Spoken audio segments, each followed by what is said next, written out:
The Israelites did evil in the eyes of the Lord, and for 7 years he gave them into the hands of the Midianites. Because the power of Midian was so oppressive, the Israelites prepared shelters for themselves in mountain clefts, caves and strongholds.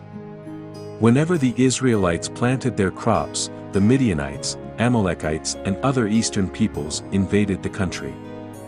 They camped on the land and ruined the crops all the way to Gaza and did not spare a living thing for Israel, neither sheep nor cattle nor donkeys. They came up with their livestock and their tents like swarms of locusts. It was impossible to count them or their camels. They invaded the land to ravage it. Midian so impoverished the Israelites that they cried out to the Lord for help. When the Israelites cried out to the Lord because of Midian, he sent them a prophet, who said, "This is what the Lord, the God of Israel, says, I brought you up out of Egypt, out of the land of slavery. I rescued you from the hand of the Egyptians. And I delivered you from the hand of all your oppressors. I drove them out before you and gave you their land. I said to you, I am the Lord your God, do not worship the gods of the Amorites, in whose land you live. But you have not listened to me." The angel of the Lord came and sat down under the oak in Ophrah that belonged to Joash the Abiezrite, where his son Gideon was threshing wheat in a winepress to keep it from the Midianites. When the angel of the Lord appeared to Gideon, he said, "The Lord is with you, mighty warrior." "Pardon me, my Lord," Gideon replied, "but if the Lord is with us, why has all this happened to us? Where are all his wonders that our ancestors told us about when they said, 'Did not the Lord bring us up out of Egypt?' But now the Lord has abandoned us and given us into the hand of Midian." The Lord turned to him and said, "Go in the strength you have and save Israel out of Midian's hand. Am I not sending you?" "Pardon me, my Lord," Gideon replied, "but how can I save Israel? My clan is the weakest in Manasseh, and I am the least in my family." The Lord answered, "I will be with you, and you will strike down all the Midianites, leaving none alive."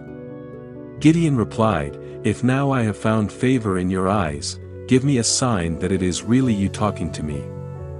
Please do not go away until I come back and bring my offering and set it before you."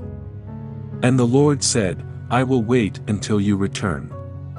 Gideon went inside, prepared a young goat, and from an ephah of flour he made bread without yeast.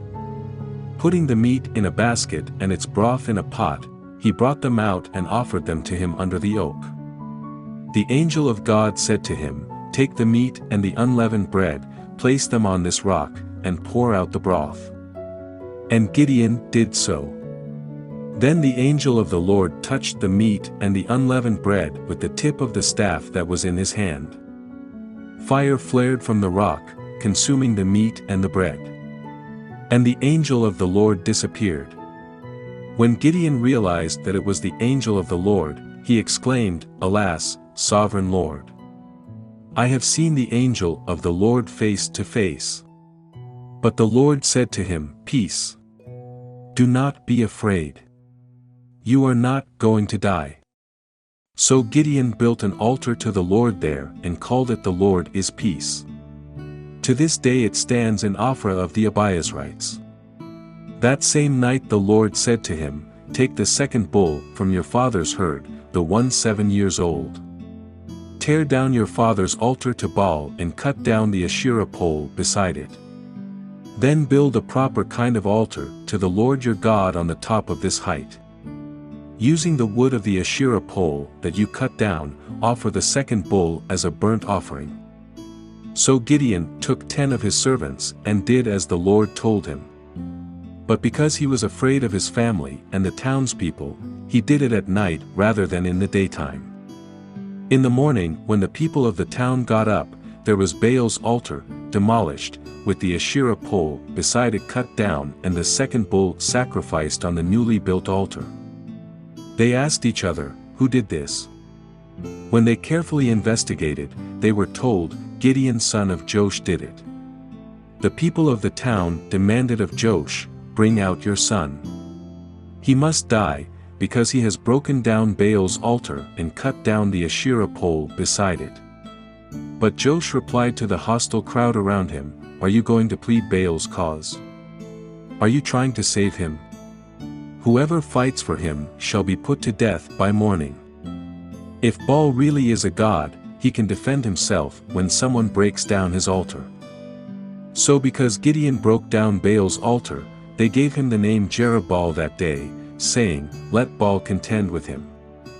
Now all the Midianites, Amalekites and other eastern peoples joined forces and crossed over the Jordan and camped in the valley of Jezreel. Then the Spirit of the Lord came on Gideon, and he blew a trumpet, summoning the Abiezrites to follow him. He sent messengers throughout Manasseh, calling them to arms, and also into Asher, Zebulun and Naphtali, so that they too went up to meet them. Gideon said to God, "If you will save Israel by my hand as you have promised, look, I will place a wool fleece on the threshing floor. If there is dew only on the fleece and all the ground is dry, then I will know that you will save Israel by my hand, as you said." And that is what happened. Gideon rose early the next day, he squeezed the fleece and wrung out the dew, a bowlful of water. Then Gideon said to God, "Do not be angry with me. Let me make just one more request. Allow me one more test with the fleece, but this time make the fleece dry and let the ground be covered with dew." That night God did so. Only the fleece was dry, all the ground was covered with dew. For watching. Like and comment, so you help the Word of God reach more people. See other ways to support our project in the video description.